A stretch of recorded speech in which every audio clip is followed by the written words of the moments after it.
أعوذ بالله من الشيطان الرجيم بسم الله الرحمن الرحيم إنا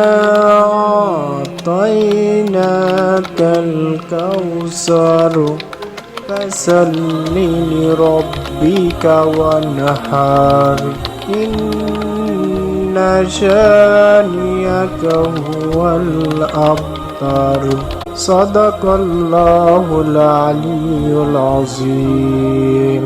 সূরা কাউসার এভাবে পড়ুন, পড়ে এসে সব কাজ করে দিয়ে যাবে মাত্র 1 মিনিটে। হ্যাঁ, আপনি ঠিকই শুনেছেন। আপনি যদি আমি যেভাবে বলবো এবং সূরা কাউসার লিখে দেব, আপনি যদি সেইভাবে আমল করেন, মাত্র 1 মিনিট পরেই একটি পরী এসে আপনার সামনে হাজির হবে। আপনি চাইলে সব কাজ করে নিতে পারবেন।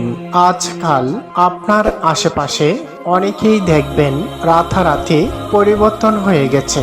যে মানুষগুলো বা যে পরিবারগুলো আপনার বাসায় কাজ করত, আপনার বাড়িতে কাজকর্ম করে খেত, কিন্তু সেই বাড়িগুলো আজ বিল্ডিং, রাতারাতি বড়লোক হয়ে গেছে, কিন্তু আপনার সেই টিনের ঘর আর বিল্ডিং হলো না।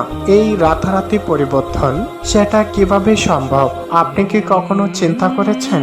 আপনি কখনো ভাবতেই পারেননি ওরা এত দ্রুত উন্নত করবে, আর সেটি সম্ভবও না। আপনি একটু হিসাব করে দেখুন, প্রতি মাসে 20,000 টাকা কামালে 30 বছরে কত হয়? মাত্র 72 লক্ষ টাকা হয়। অথচ তাদের বাড়িতে 4 থেকে 5 কোটি টাকা দিয়ে একটি বিল্ডিংই করেছে, আবার শহরে কত জায়গা রেখেছে এবং কি আরো ভারী আছে। কিন্তু এটি একমাত্র সম্ভব, আমরা যে আমলের কথা বলছি সেইভাবেই সম্ভব। কারণ একটি পরী এসে যদি আপনাকে কোটি কোটি টাকা দিয়ে যা, মহান আল্লাহ তাআলার সেটি কি কমতি পড়বে? মহান আল্লাহ রাব্বুল আলামিন দেওয়ার জন্য বসে আছেন, মাধ্যম পাচ্ছেন না। কোনো মাধ্যম ছাড়া কোনো কিছু হয় না। যেমন একটি বিয়ে হয় না, ঠিক তেমনই ভাবে মহান আল্লাহ রাব্বুল আলামিন প্রতি রাতে আপনাকে ডাকেন, হে আমার গোলাম, তোরা কি চাস? টাকা চাস? সম্পদ চাস? কি চাস? আমার কাছে চা। কিন্তু আমরা সেই প্রভুর নিকট না চেয়ে আমরা মানুষের ধারে ধারে যাই, অথচ যার কোনো অভাব নেই। এই বিশ্ব জগৎ সব কিছুর মালিক মহান আল্লাহ রাব্বুল আলামিন বান্দার জন্য সব কিছু করেছেন। আচ্ছা, আপনাই বলুন, মহান আল্লাহ রাব্বুল আলামিন আপনাকে যদি 10 কোটি টাকা দিয়ে দেয়, তাতে কি মহান আল্লাহ তাআলার কোনো কম পড়বে? যদি আপনারা এই বিষয়টি বুঝে থাকেন, তাহলে নিশ্চয়ই আপনি বিশ্বাস করবেন যে মহান আল্লাহ রাব্বুল আলামিন চাইলে আপনাকে সেকেন্ডের মধ্যে সব কিছু দিতে পারে, যদি আপনি বিশ্বাস করেন। যদি বিশ্বাস না করেন, তাহলে দয়া করে কেউ এই আমলটি করবেন না। বিশ্বাস না করলে কোনো ফল পাবেন না, আর যদি আপনি বিশ্বাস করেন তাহলে আপনি ফল পাবেন। আমার কাছে প্রতিদিন অনেক ফোন আসে, হুজুর আমি সফল হয়েছে, আমি পরীক্ষা দিয়ে সব কিছু করে নিয়েছি। তবে আবার অনেকেই ব্যর্থও হন। তবে তার কারণও আছে, কারণ আপনার কিছু সত্য আছে। 1 নাম্বার, আপনাকে অবশ্যই পিতামাতার বাধ্যগত সন্তান হতে হবে। মা বাবা ভক্ত সন্তানদের কাছে 100% পরী আসবেই।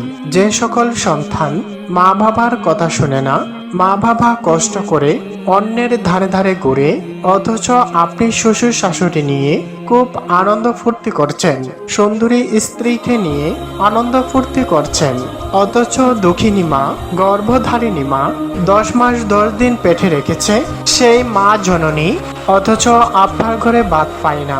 আপনার সেই গর্ভধারিণী মা চোখের জলে মুখ ভিজা, অথচ কারো কাছে আপনার নামে বদনাম করে না।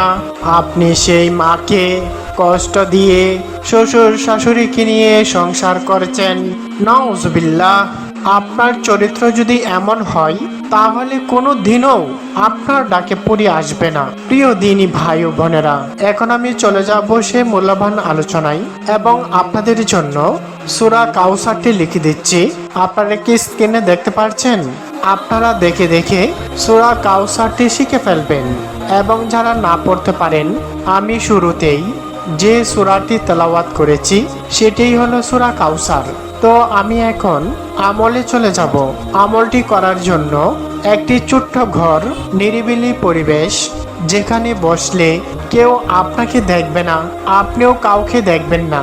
রাত 3টার সময় এই আমলটি করতে হবে। 4 রাকাত তাহাজ্জুদ নামাজের পর নামাজের শুরুতে বসে ধ্যান মগ্ন করবেন পশ্চিম দিকে ফিরে এবং চোখ বুজে ধ্যান হয়ে আমলটি শুরু করবেন। প্রথমেই বিসমিল্লাহির রহমানির রহিম 33 বার পাঠ করবেন মনে মনে।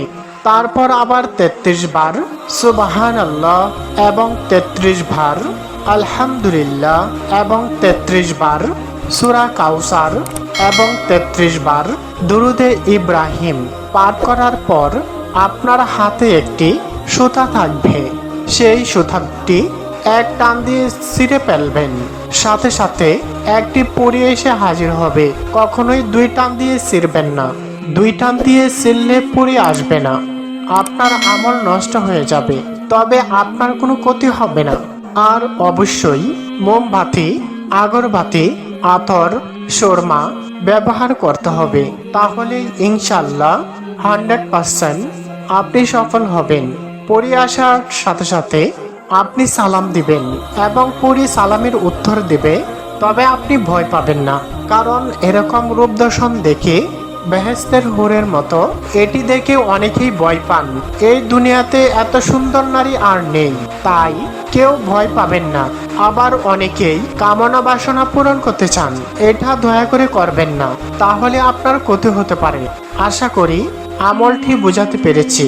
প্রিয় দিনী ভাই ও বোনেরা, এই মুহূর্তে আমি আপনাদের কাছ থেকে বিদায় নেব। ভালো থাকবেন, সুস্থ থাকবেন। সকলে সুস্বাস্থ্য কামনা করে, মঙ্গল কামনা করে। আর যদি আমার সাথে সরাসরি যোগাযোগ করতে চান, আমার নাম্বারটি দেওয়া আছে। কোনো কিছু না বুঝলে সরাসরি আমার সাথে কথা বলতে পারবেন। মহান আল্লাহ তাআলা আপনাদের সকলের মনের আশা পূরণ করুন। সকলেই বলি আমিন। আপনি কি পরি বাধ্য করতে চান? একটি পরি বাধ্য করে সেই পরীকে দিয়ে জটিল এবং কঠিন কাজ করিয়ে নিতে চান? আপনার সকল কাজকর্ম পরীকে দিয়ে করাবেন। পরি বাধ্যকরণের জন্য এই কবচটি আমরা অনেক ঘাটাঘাটি করে, অনেক সাধনা করে তৈরি করেছি। যার কাছে এই কবচটি থাকবে তার সাথে পরি বাধ্য হয়ে থাকবে, বন্ধু হয়ে থাকবে। সামান্য হাতিয়ে দিয়ে এই কবচটি নিতে যোগাযোগ করুন।